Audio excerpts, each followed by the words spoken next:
Hi everybody, my name is Miss Kent and I'm one of the Tri-Valley Ag teachers and I teach grades 6 through 12. So today I'm going to talk to you a little bit about composting. So has anyone ever heard of composting before or how we do it? So let me read you the definition of compost.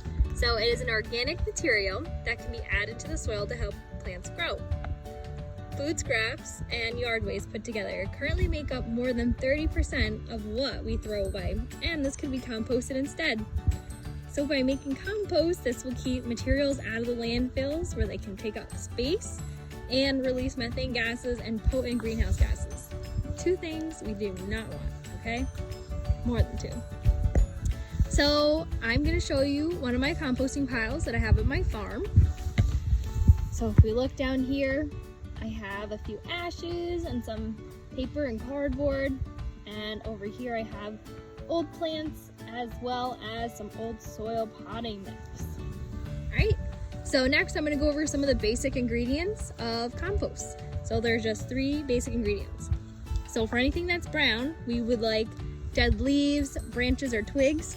So when it's the time of year to, do your fall cleanup or cleaning up for spring, that would be great as well.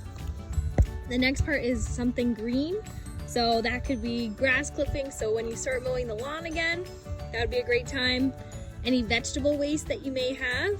So, there's a salad that went bad, then you could use those. Any fruit scraps, maybe that you didn't eat the apple core, and coffee grounds. So if you make coffee in the morning, then that would be great too. And then we want to make sure we have some water as well, okay? So the compost pile should have around equal parts of your brown things and your green things, okay? So that will help break down all of the parts into your compost. So next I'm going to share a list with you of things that are good to compost. So up first we have fruits and veggies, eggshells, so if you're making breakfast on the weekend, eggshells are great, coffee grounds and filters, tea bags, if anyone likes to drink tea, nutshells, shredded newspaper, cardboard, paper, yard trimmings, grass trimmings, house plants, maybe that, didn't make it through winter, hay and straw, any leaves, if you have a wood shop, so you might have some sawdust laying around, wood chips like mulch, cotton, wool rags, hair or fur, so if you have pets at home, you could add this to your compost pile, and fireplace ashes are also good. Okay, some things that you may not want to compost would include coal or charcoal ash. Dairy products would not be good as well. Any diseased or plants that have insects on them won't be good for your pile. Any fats, grease, or oils would not be good. And then we have meat or fish bones and or other meat scraps, okay? Because this could attract rodents, which would not be good. And a few more things would be, our pet waste. We don't want to add those to our pile because there could be, bacteria or germs in them. And then any yard trimmings that are treated with chemical pesticide would not be good, okay? So they might kill something that's good in our compost.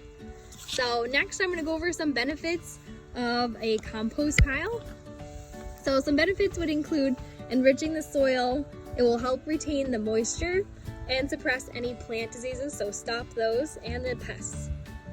By having compost in your planting mix, this will reduce the need for chemical fertilizers, so you may not have to fertilize your garden as much, and it will encourage beneficial bacteria and fungi to break down the organic matter and create a nutrient-filled material, okay?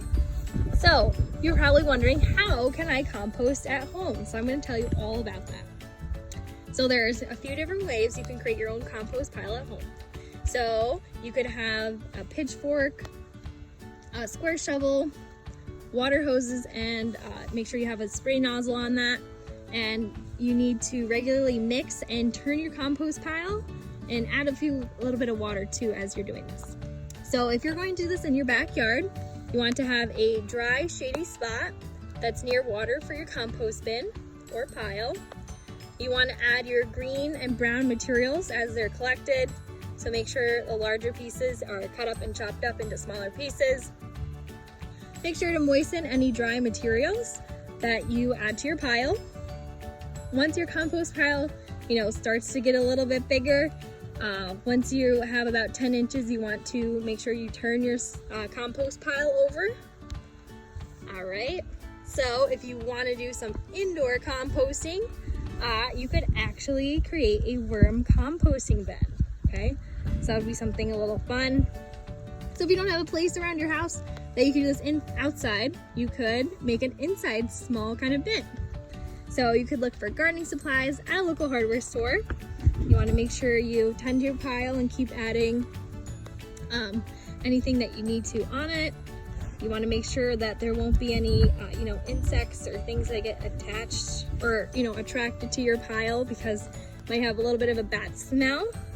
And your compost, if it's indoors, should be ready in about 2 to 5 weeks. So depending on how much you add to it, okay?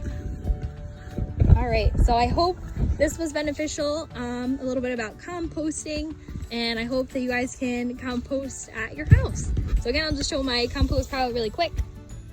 So I'm gonna need to add some grass clippings to my compost pile, and it will get bigger as the season goes on. All right, I hope you enjoyed. Have a wonderful day.